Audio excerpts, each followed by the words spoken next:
Well, thank you very much. We'll be talking a little bit about physical health, but tonight it's more about our mental health and spirituality. Let me give a little bit about my background as a chaplain, a pastor, and someone who is also providing clinical training to chaplains, social workers, even nurses and doctors. I just want to recognize the person responsible in putting a hole on the wall that divides spirituality and science, or science and religion. His name is the Reverend Anton Boysen. Anton Boysen was a Presbyterian minister, a researcher, a chaplain, and a clinician. He has episode of schizophrenia. So he was admitted to a mental health institution one day, maybe more than days. So he was confined. So he was given the opportunity to observe and watch his doctors and medical attendants, the kind of ways and treatments that they are providing people who are suffering with different kinds of mental illness. As a researcher, he was able to highlight and identify whatever is missing in their treatment, because that's pure science. Coming from the world of religion, he says, you know what? I think they are missing a big part of this treatment because they are not touching a very important part of human health, which is our spirituality. Fast forward, he was responsible in organizing the first clinical training for chaplains. It's set up in a healthcare institution, and training and teaching clinical chaplains and even doctors who are attending his seminars, trying to understand what's missing and making it complete. And with that work, he was known to be the person responsible in creating a hole on the wall that divides science and religion. You know, back then, the pendulum swing keeps going back and forth. During the time of Jesus, where do you go if you are sick? And if you want to be accepted by society, especially if you're a leper, you go to what? The priest, right? So for many, many centuries, religion has been holding the authority to pronounce who is well and who is not well. And then the pendulum swung to the other end. I think there was a time in our world where science would frown on religion, and people would praise science because science has the answer. So you know, this dynamics, as far as history is concerned, I think you have an idea what's been happening. And I think not until Anton Boysen finally was welcomed to make that assertion that, you know, maybe we can work together, science and religion. Another thing another hole that I have experienced in doing clinical chaplaincy is there is a wall that divides our conscious and subconscious mind. In my time, and I think this is still the division between science and religion, we frown at Sigmund Freud for some of the works that he has contributed to science. But he's also the person responsible in creating a hole on the wall that divides our conscious and subconsciousness. But the Bible has plenty to say about our subconscious mind.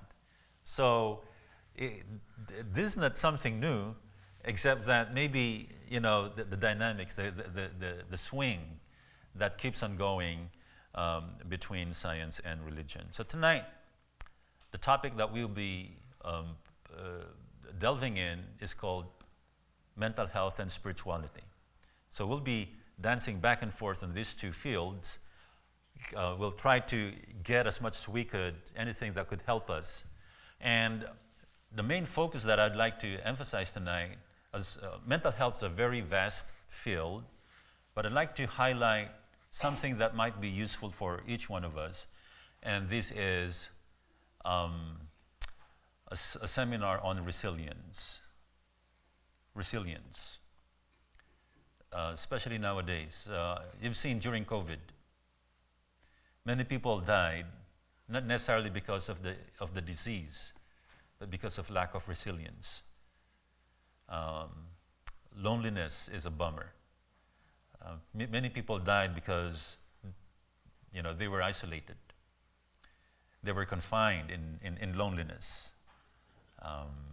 And that shows how difficult it is to survive in times like this. If we are not careful, if we are not focused on how to build, our resilience, we might see ourselves falling in line with those who are failing in life and having a hard time recovering. So I think this is a very important subject for us all. Our presentation tonight is twofold. I'll be presenting mental health and spirituality, and then the exercise piece, and there is a philosophy behind the exercise. Mags will help us navigate with that so that we would know. We'll be giving you assignment tonight, okay? It's a weekend's, at least a 2-day seminar, and your involvement is very, very important. So let's start. Our focus, again, is resilient living. So just an overview of the seminar. Tonight we'll be talking about resilience, and then we'll be talking about the building blocks that we need to nurture resilience. And they are nurturing innocent freedom, the courage to confront chaos, emptiness or the art of letting go, and then finally, garnering wisdom. And towards the end, I'd like to share some of the resources, the community care chaplains, that is our training program. We also have something for the community, not just for the chaplains, and I'll be sharing some of those things later with you. If not today, maybe tomorrow. But let's start with what is resilience. What is resilience? In the scriptures, when the disciples were approaching Jesus and expressed their desire to be his disciples, do you remember when Jesus said, "You want to be my disciples? Then you have to do this." Of the number of things that Jesus asked his disciples, do you remember a specific thing that Jesus asked his disciples to do if they want to be followers of Jesus? Yes? John the Baptist. Okay, John the Baptist is a follower, but when the disciples were saying, "Hey, Jesus, I want to follow you," what did Jesus say to his disciples? Wasn't it take up your cross? Take up your cross. Take up your cross and follow me. Have you thought about that? What does that exactly mean? To be a follower of Jesus, the path is taking a cross. And back then, that's not a mystery. I mean, all over you will see people carrying cross, ending up what? Getting crucified. It's really a walk of shame. It's a society of shame and honor, some people, the real punishment is not the excruciating pain. The real punishment is the sense of isolation and shame. So when Jesus said, "If you want to follow me, you take up the cross or your cross," that to me is a picture of an intense taking a path that hopefully, because it is not clear to the disciples what would be the end, but I'm imagining those who are willing to do that are kind of hopeful that this would result to something good, right? Why would I follow if the end result is It's just death, But if you think about resilience is really taking a path that is not easy, and yet it's important.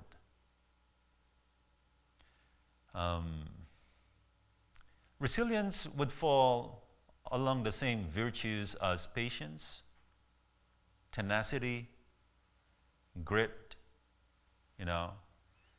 You don't actually see this in yourselves the moment you were born in this world.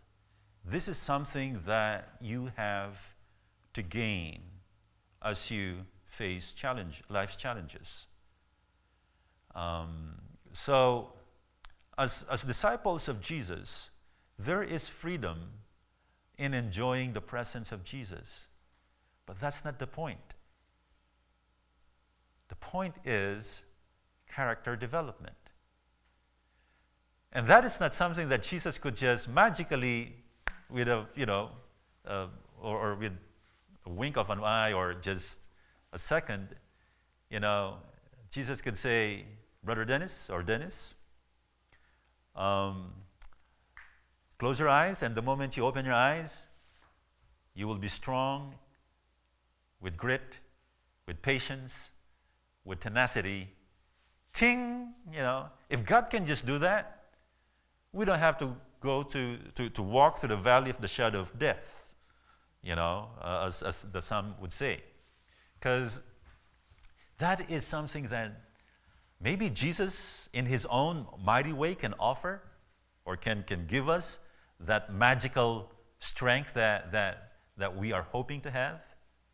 But Jesus chose and respected a process. Jesus doesn't believe in shortcut. He doesn't believe in shortchanging the process. Remember, Satan tempted Jesus and said, you know what? Why don't you just bow down and let's settle the score? You don't have to go through the cross. I will surrender. Everything that we could settle, let's talk about shortcut, Of course, Jesus didn't take that bait. It's very tempting, because Jesus was crying and sweating blood at the Garden of Gethsemane, right? And he was saying, if possible, let this cup pass by me. Imagine that. If Jesus could just take a shortcut, he would. But he just respected a process, a very important process that would make us I think he was the model, but he was respectful of the process because he's thinking of us as well. As far as character development, as far as patience, as far as resilience, as far as tenacity and grit, we have to go through the process. Some people would think that resilience is among the many virtues of life.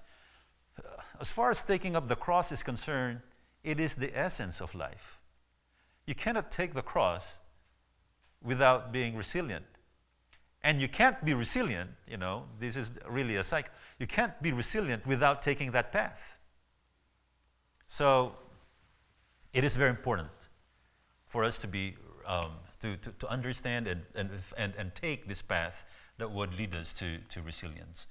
Brothers and sisters, I have family members. My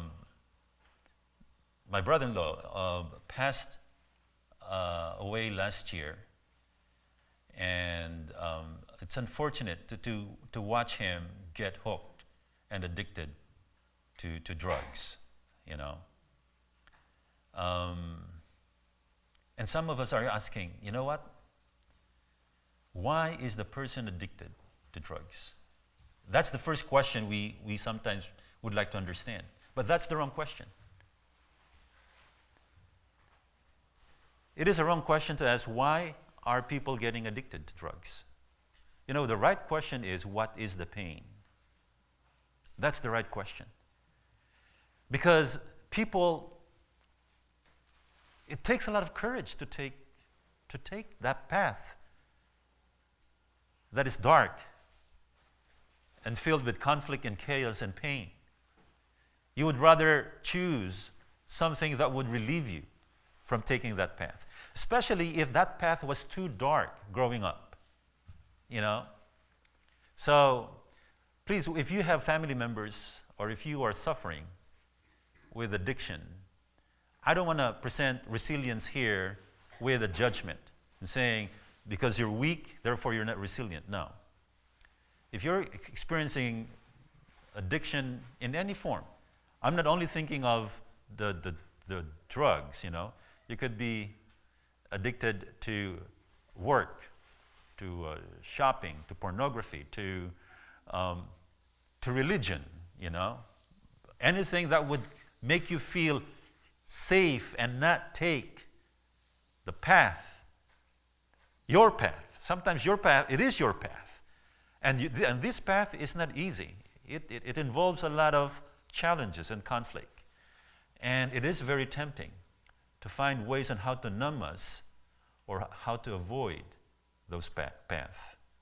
So friends, although it's very easy to describe resilience as one's ability to bounce back, I'd like us to understand that resilience is more than that. It is the essence of life as Christ followers. Okay?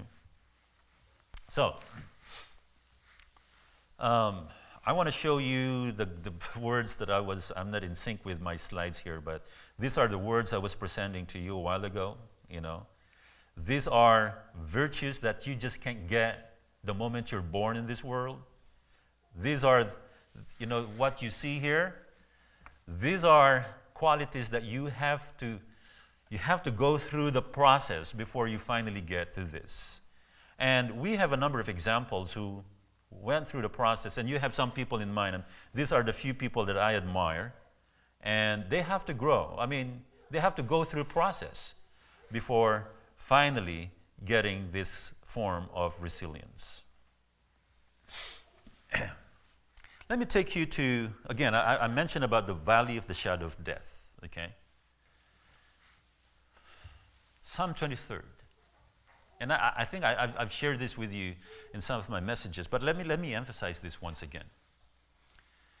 It started with, the Lord's my shepherd, I shall not want. He makes me lie down in green pastures. So promising, so comfortable. You know, He makes me lie down in green pastures. I mean, I would rather stay there than in our carpet, which, you know, really inundated with dust and you know, and sometimes I feel itchy if I lie down on my own carpet. But I can imagine the green pasture that God has prepared for His flock, you know.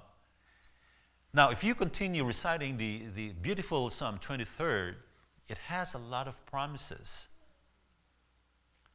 Makes me lie down in green pastures. He leadeth me beside the still waters. He restoreth my soul. Towards the end, it says, it's beautiful. Towards the end, it says, and lo, I will dwell in the house of the Lord forever.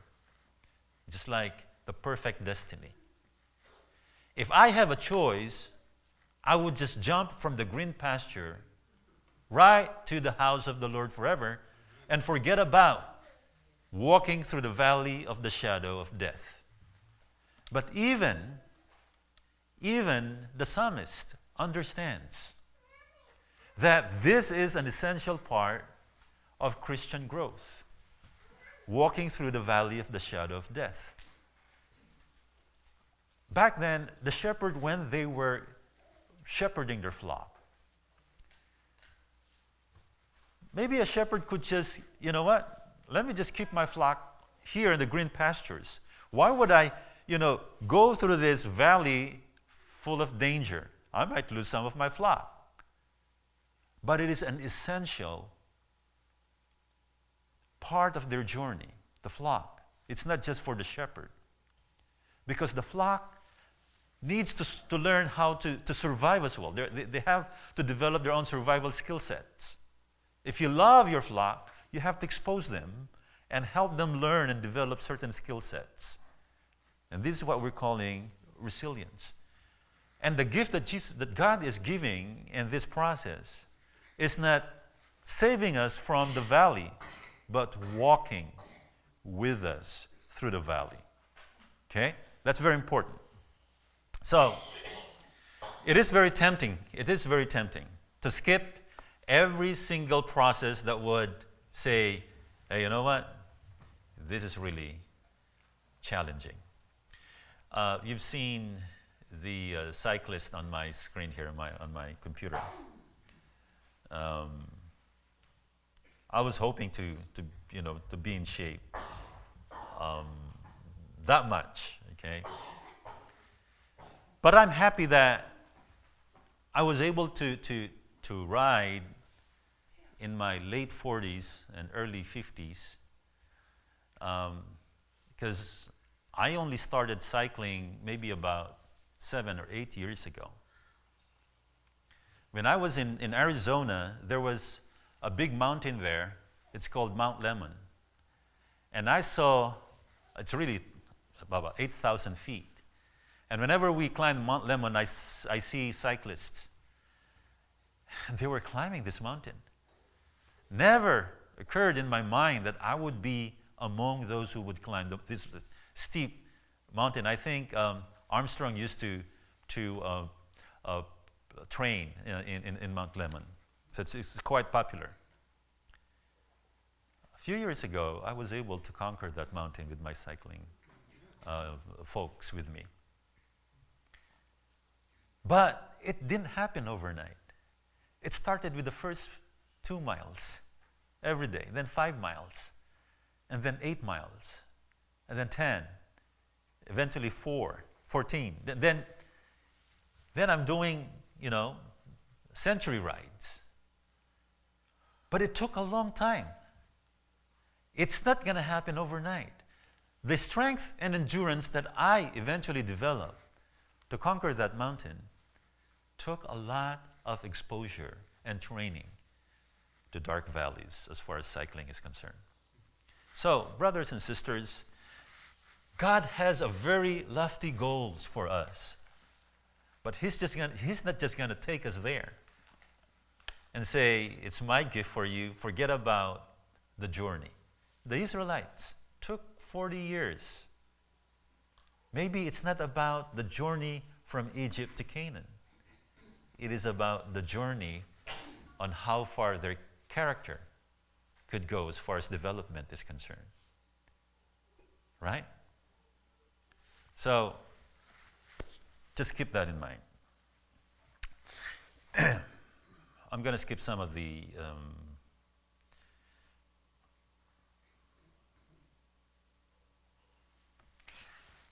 so maybe people are asking, so tell me, how resilient can we be in this process? How? Let's do a little some study in the U.S. In the U.S., 60% of U.S. population is exposed to traumatic events. That's quite big, right? Six in 10 people, are exposed in traumatic events. But the good news is this: only 10% of those 60%, only 10% is affected with post-traumatic stress disorder. Meaning the 90% were able to survive and maybe, eventually thrive in life. So, in other words, we are built in to be resilient as far as God's created beings is concerned. And let's try to understand what kind of gift or DNA that God has given us, why we are able to survive even the most horrendous trauma that we might have in life. And this is where the building blocks would come in, okay? These are the 4 blocks that I'd like us to understand. And we'll start with the first one, okay? Innocent freedom. What do we mean? Okay, let me present the 4 blocks first. We have innocent freedom, chaos, emptiness, and wisdom. These are the 4 blocks that we'll be studying tonight. Let's start with innocent freedom. Innocent freedom is our freedom to trust, to love, and to exercise hope. 1 Corinthians 13:13. As a chaplain, I was trying to look for references in science publications. There's no much elaborated study that has been conducted as far as faith, hope, and love. And maybe because people in the science field would respect, the people in the religion field to expound and explain on the philosophical side what faith, hope, and love really is as far as human resilience is concerned.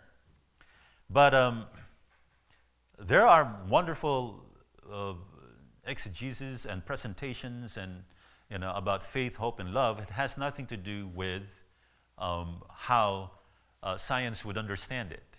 So there's still a gap.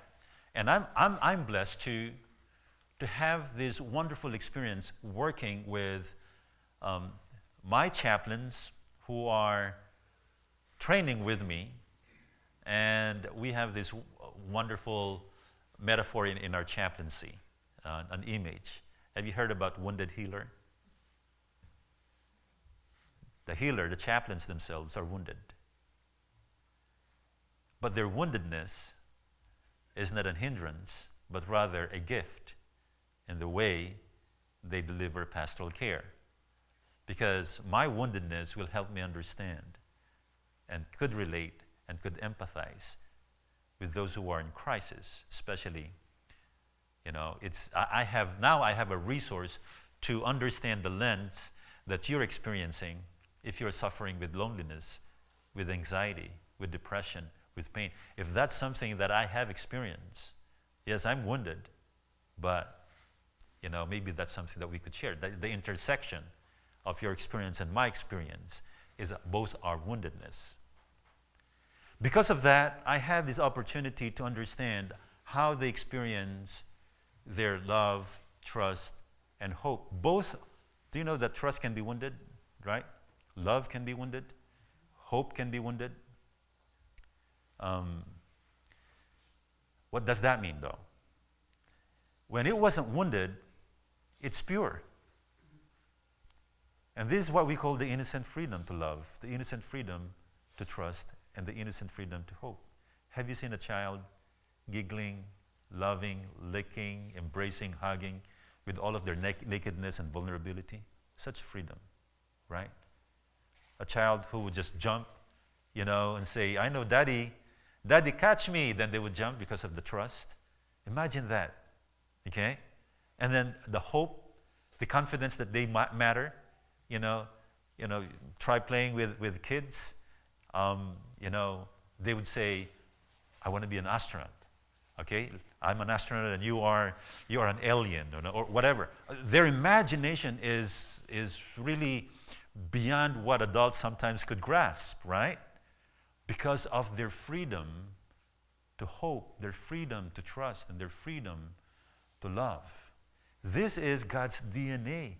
Faith, hope, and love remains forever.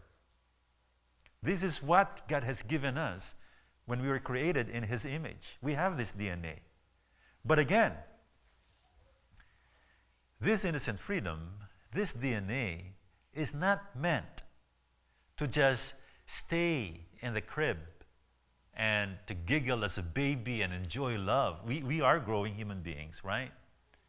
That means that is the foundation so we can take this wonderful gift, this wonderful DNA to the next level.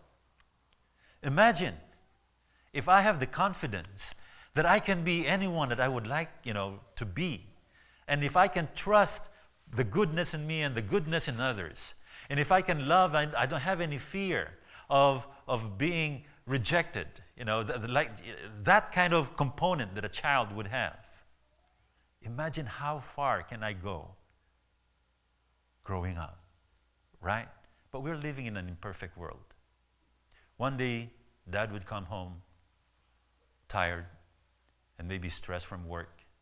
And then the child would just jump and hug. And then Daddy says, "Go to Mommy, I'm tired." All of a sudden, the language of love is different. The freedom to just be accepted and be received now has different meaning. The child would understand, but okay, so that freedom is not necessarily here all the time. A child who's just jumped, "Daddy, catch me." And then Daddy pretended catching and then tricked the child, and then the child falls. In his mind, the child, that's the first time they experience betrayal. Now, the wounded trust is slowly sinking inside the child's heart, right? A child's ability to matter. Say, "Daddy, look, I can do cartwheel now." 2-year-old, 4-year-old, And then if Daddy would say, "I'm too tired, just do that outside, not here. Don't play in the living room." Then the child would feel like, "I thought I mattered. Now I don't matter."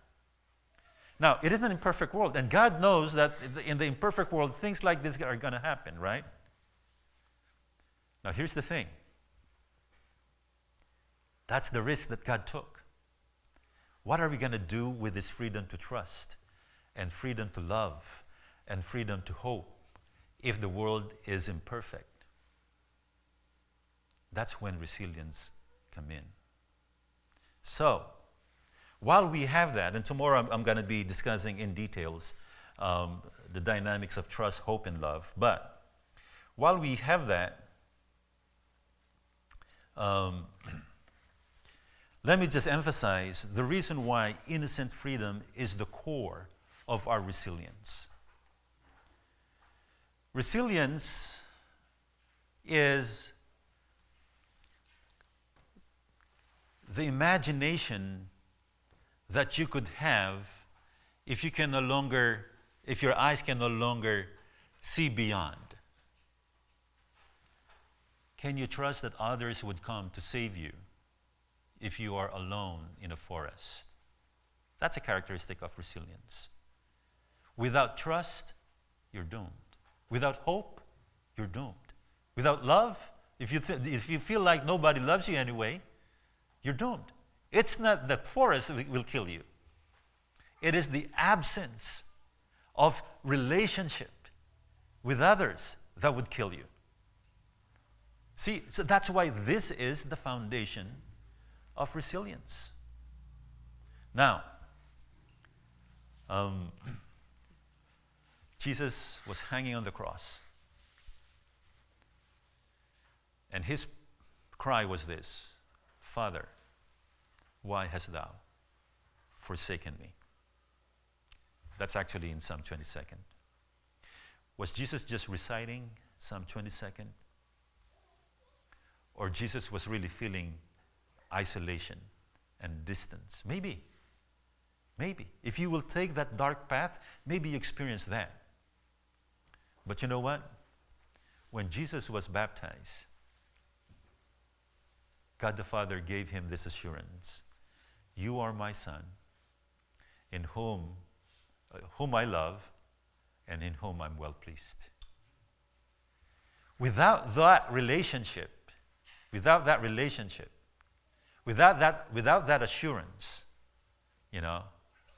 I don't think anyone can survive the kind of isolation, even Jesus, the kind of isolation that he has gone through on the cross. It's true that he cried. That kind of painful expression of grief and sadness and fear. But you know what? We know that God, in the confidence that he is loved by God, based on his experience when he was starting the ministry, right? That is the kind of core that we need as we go through, as we carry our own cross in following Jesus. We have to keep in mind that there is an ongoing relationship between us and others, us and God. That if we go through those dark valley of the shadow of death, we will not fear evil. Why? Because the psalm says, "For I'm walking with you. I am with you." That is the foundation of resilience.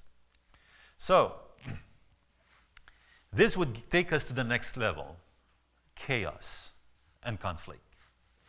A child's ability to love and to trust and to hope, brothers and sisters, that trust, that love, and that hope, it has an end if it's not exposed to certain challenges.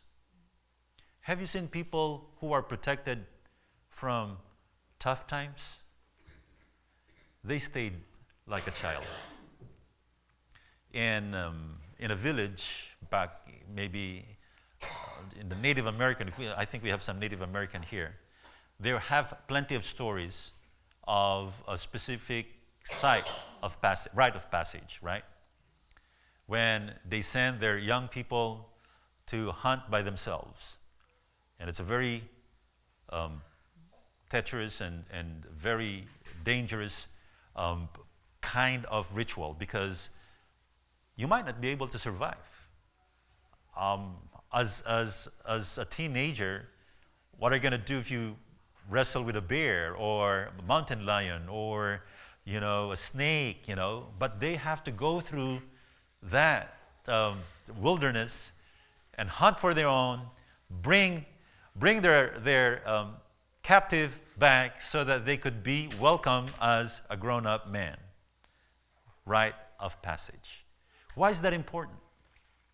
It is important because they can't be babies forever, right? They have to go through that.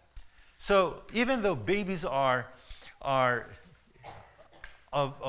fantastic manifestations of God's love, the DNA is all over, God's DNA is all over the baby's face and expression and character, but the baby has to grow.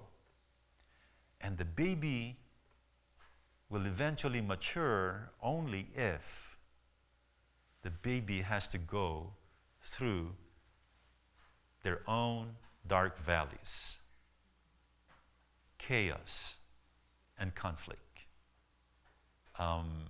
That's why Jesus says, if you want to follow me, I cannot protect you all the time, not because I'm so lame and weak, but it's because the process is very vital for your growth. Same thing with us. For every child who is deprived, brothers and sisters, deprived of, I remember when when my son was about 5 or 6 years old, we tend to protect my son, from bullies, of course, because we don't want my son to suffer and from cousins, from uncles who are actually, it's our firstborn child, and we are very protective.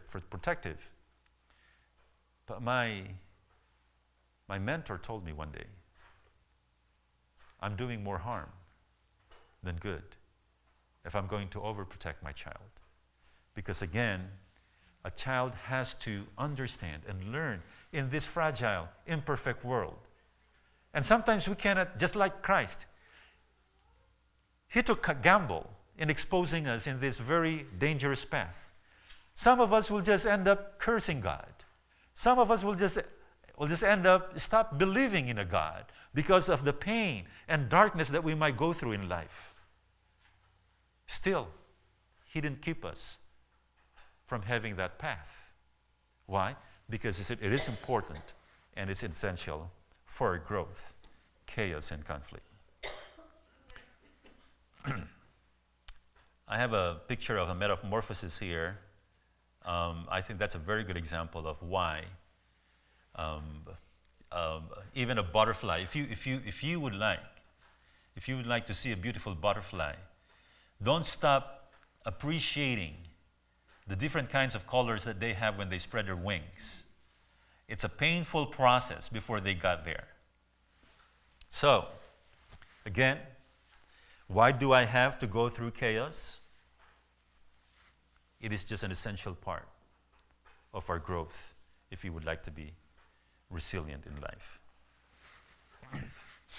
The next one is emptiness and letting go. Okay? After chaos, after the storm, and in the Philippines, I don't know if we see this as much in the United States. In the Philippines, there are always figures and symbols of chaos and emptiness. Bamboos is one, okay? We have many bamboos in the Philippines. When you see the bamboo swaying, okay, back and forth, as if putting you to sleep, that kind of emptiness. And sometimes, if you want to reflect, just look at the bamboo and, see how the wind would keep them dancing. Same thing with our coconut trees, It is an evidence. They can only do that because they've been through a lot of storms. After the aftermath is part of the life of the Philippines, of the Filipinos, or people in the islands. Because every now and then a typhoon would come, would swipe the whole community. There would be silence, just staring at one another, just taking it in. And then you will see people coming back, thriving again. That space is very important. After the chaos, there is a time to embrace and to let go, to understand what it means. The story of our chaos. What can we learn? How can we grow from that? If there is no emptiness, if there is no space for that, I don't know if there would be growth. There would be no growth without that emptiness, without the art of letting go. A very important spiritual fact. The difference between the poor and the rich, as far as Jesus is concerned, is this. Jesus said, "Blessed are the poor in spirit." Well, that's Matthew saying, "Blessed are the poor in spirit." But in Luke says, "Blessed are the poor," period. Okay? Matthew is a little bit more gentle in his approach. Blessed are the poor in spirit, for theirs the kingdom of heaven. The difference between the poor and those who are powerful and rich is that the rich has to be converted. The poor, all they have to do is open their eyes and see that the kingdom is theirs. Nicodemus came to Jesus. And Jesus said, "Sorry, Nicodemus, you have to be converted. Be born again if you want to enter the kingdom of heaven." But when Jesus was talking to the poor in spirit, he already said, "The kingdom is yours. The kingdom is yours." The emptiness of those people because of their poverty in spirit is a very, very healthy space for them to understand what Jesus was saying, what the kingdom is about. But those who have garnered a lot of power, freedom, wealth, strength, stature, and everything, before you can understand the true meaning of life, just like Nicodemus, you have to be born again. And you know what Paul said? Because Paul is very much trained, equipped, very rich, very wise. You know what he says? "I die daily. I die daily." The emptiness is happening on a daily basis. That's very important. If we will take chaos, there's always an aftermath, and there's reason for the aftermath. For us to understand the meaning of our addiction, the meaning of our obsession, the meaning of our compulsion. We don't see that during chaos. But the aftermath, when we lose something, then we understand. Then we reflect. Then we start something. We start again. Sometimes we cry because we lost a lot of things. But it's a blessing. It's a new beginning. Emptiness is very important. It's only then, it's only then that we will experience wisdom. Wisdom, brothers and sisters. It's only then. What do we mean by wisdom? If we will take the whole process, wisdom is our resilience. Wisdom is our grit. Wisdom is our tenacity. Okay? And sometimes we're hoping that my child, when I was raising especially my firstborn, then I learned from our firstborn, eventually the second and third, we got better in raising. But the firstborn, we keep on protecting the firstborn, but hoping that they will become strong and wise. How can that be? Jumping from baby to being wise. But wisdom is something that you learn along the way. That's something that you gain through experience and through counsels of the many. That is our goal. Proverbs says, wisdom is life, therefore seek wisdom. But seeking wisdom is not void of the process that we're talking about. Seeking wisdom is going through the valley of the shadow of death. So, in summary, friends, I'd like to say the prayer of the serenity prayer here. You heard about the serenity prayer? God, grant me the serenity to accept the things I cannot change, the courage to change the things I can, and wisdom to know the difference.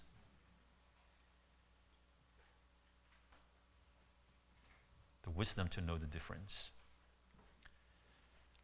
How are you doing with the things that you can't let go and the things that you're trying to avoid?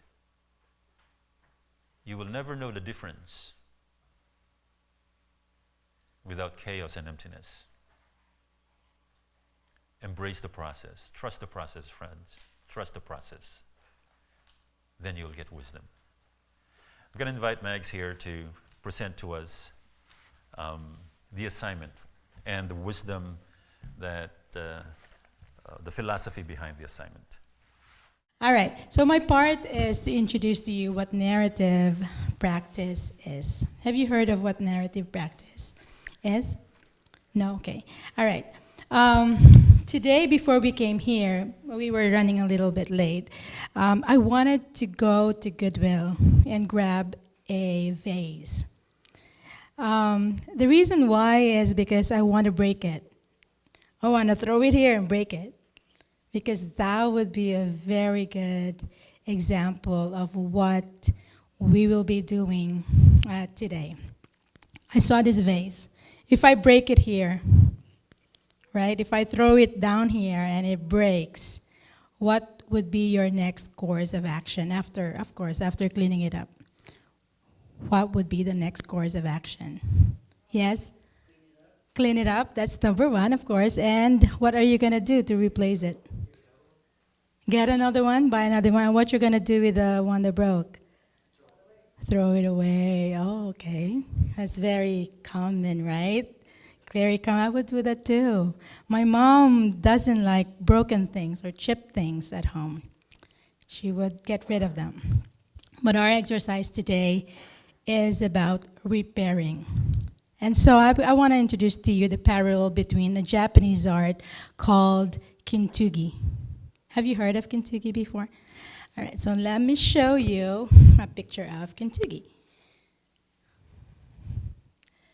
There you go. Is it showing? Eh, How do you change the picture? There you go. So kintsugi. I want you to look at that hand there. What do you see?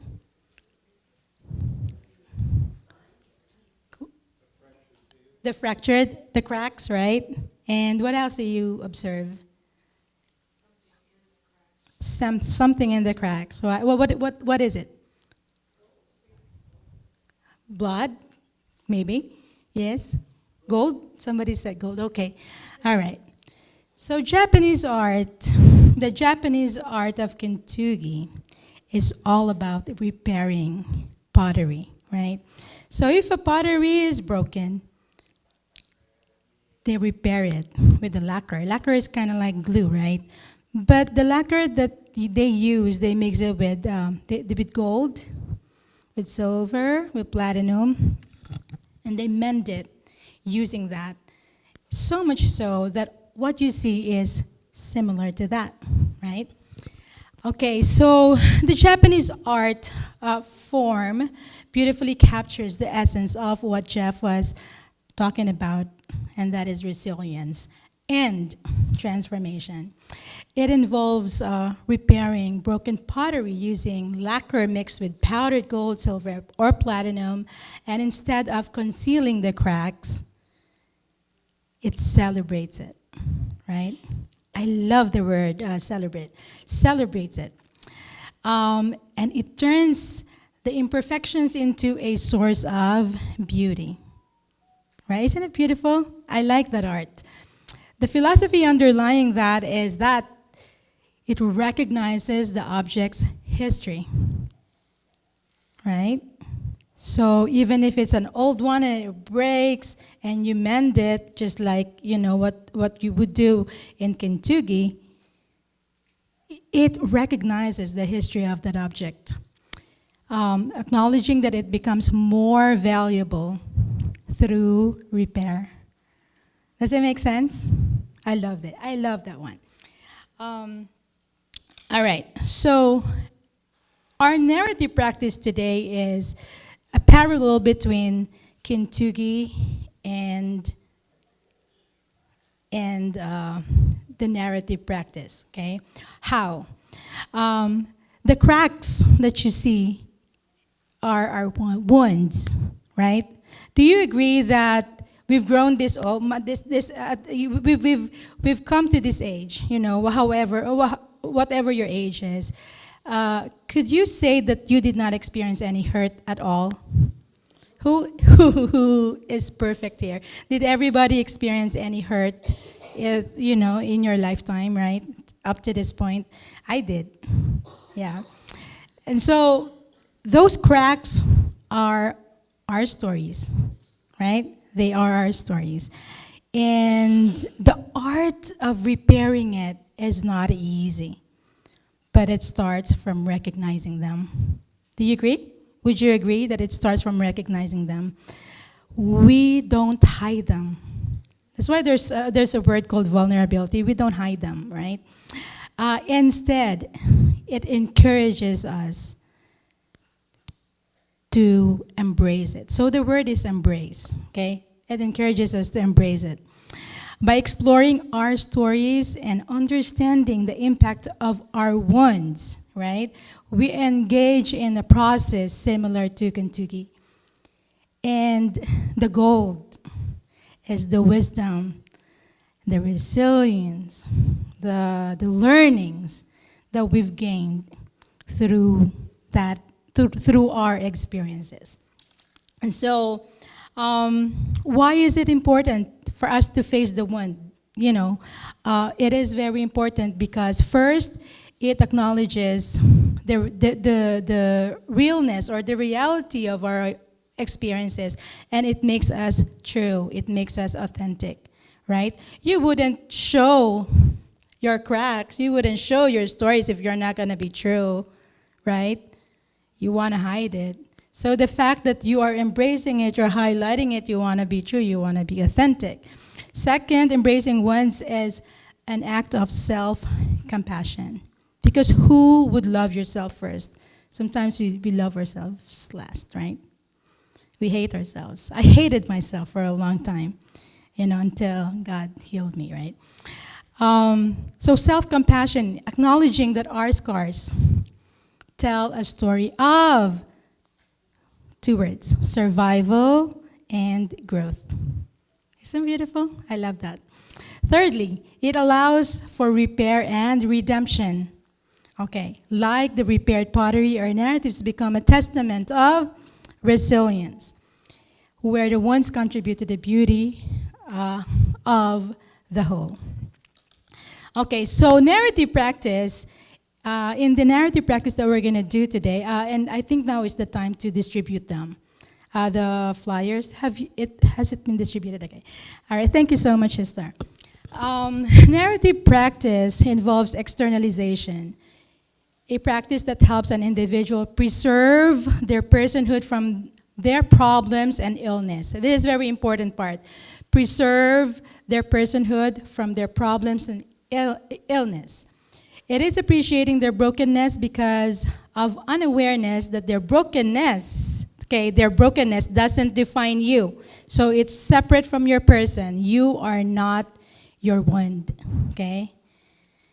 Narrative practice exercises act as kind of like your painter's brush, right? Yeah, it's your brush. You're slowly trying to make sense of it, make a picture of it. Delicately applying the gold to our stories. Remember, what is gold? Gold is the wisdom, right?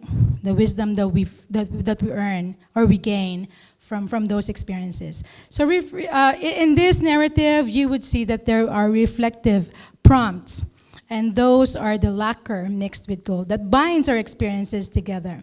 Okay, so the art of repair in our narrative is going to be this. It is going to be a creative and transformative act because we're going to recall things from our past. Because we have to have a basis, what is perfect and what is imperfect, right? We wouldn't know what is hurtful and not hurtful if we don't have a reference, right?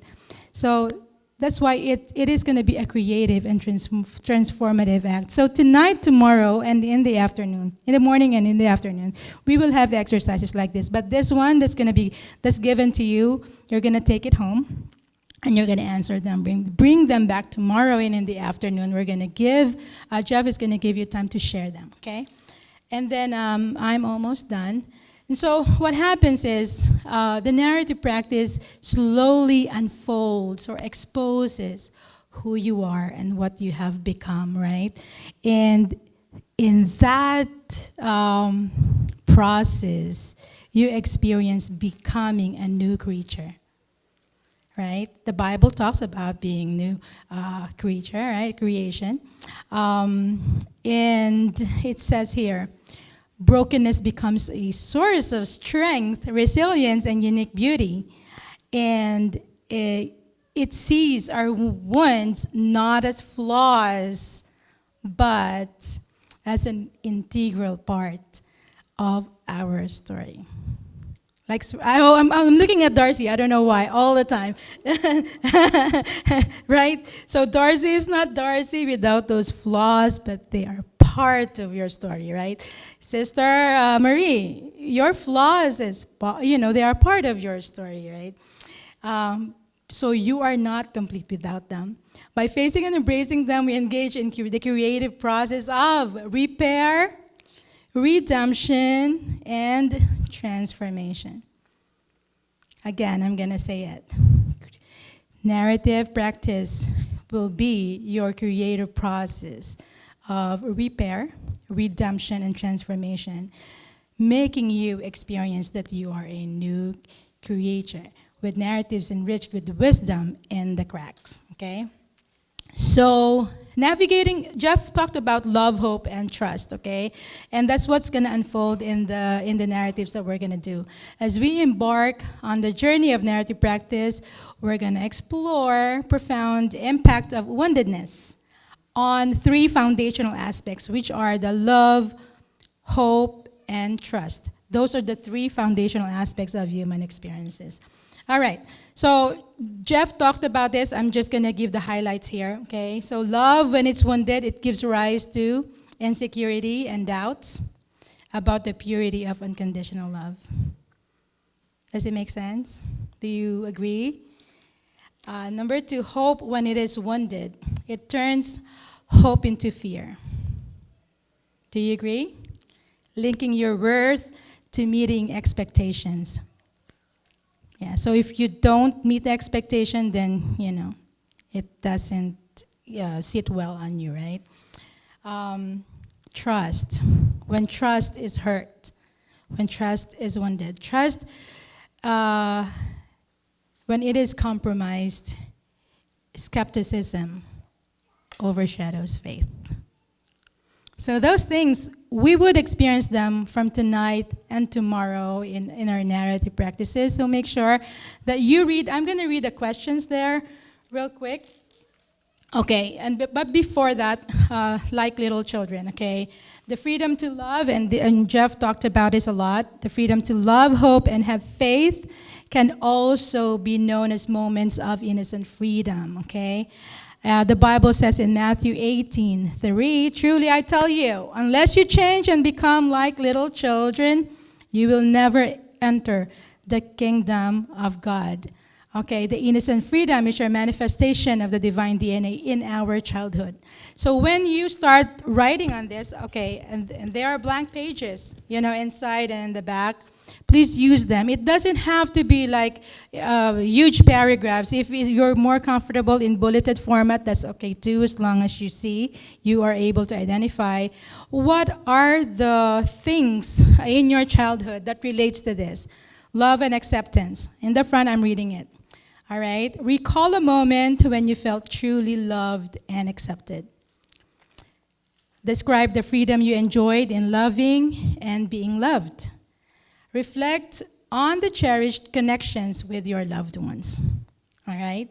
On hope and sense of significance, these are what you're going to be thinking about. Think back to a time when you felt a deep sense of significance or freedom to dream big. Describe the confidence and freedom you experienced as you pursued your dreams. Reflect on how others' belief in your potential contributed to this sense of freedom. Okay.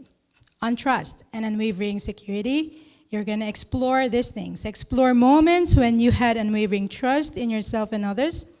Recall times when uncertainty didn't faze you and you felt secure in your personhood. Reflect on how these experiences shaped your understanding of yourself and your relationships. Feel free to write, okay? You don't have to write everything about your life. Maybe just pick one, okay? Maybe just pick one and bring them back tomorrow. And tomorrow we have two more of this thing that we're going to distribute.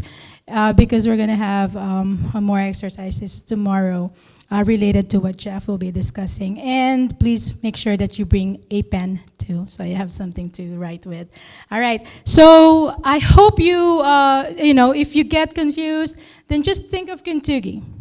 Kintsugi and the narrative practice. They're the art of unfolding, right? The art of unfolding. All right. That's it from my end. Tonight, give the floor back to Geof. Okay. So let me just close this with this thought. 1 Corinthians 13. Beautiful virtues Paul used in 1 Corinthians 13. If I speak the tongues of men and of angels, don't you like that? If I can give my body as a living sacrifice, if I have a faith that could move mountains, I'm wondering why all of these things, as far as Paul is concerned, they are all useless without love. Because we tend to develop great attachment to anything that's beautiful, that's powerful, that is rich, even our own virtue, even our own kindness, even our own beauty. Anything that's attractive, anything that would make us more significant. And if we try to understand where is this coming from, is the broken balance that took place during our innocent freedom.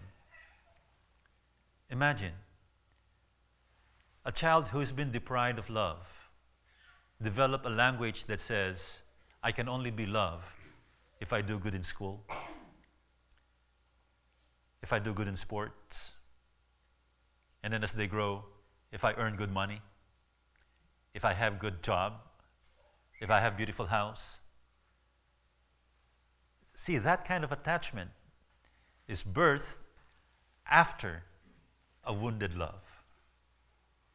Imagine what happens to one who has a broken trust, a person who could no longer trust, a person who would rather hide than expose themselves. A death of potential. Same thing with hope. When a person no longer feels that they do matter, the despair.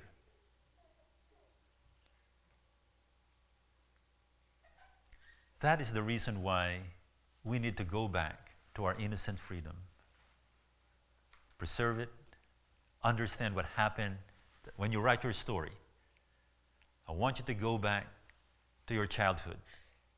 Relive once again the kind of freedom that you have enjoyed. This is God's gift to all of us.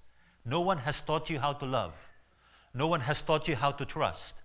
No one has taught you to matter in this world because God has already placed that in you. But something else taught you to do otherwise. To distrust, to not love, and to not hope. But before we address the things that has wounded us, in the narrative that you will be writing tonight, start with something that you can remember. A beautiful thing when you still enjoy the innocent freedom. And tomorrow, we will go from there to the dark valley, okay? Dark valley, are you with me? But we'll start with the green pastures tonight. And then we'll go to dark valley tomorrow. Let's bow our heads for prayer. Dear loving Father in heaven, thank you very much for being with us tonight, for encouraging us to engage in deep reflection, understand our own story of innocent freedom and woundedness, and eventually our new beginning, a recovery. We ask all these things in your name. Amen.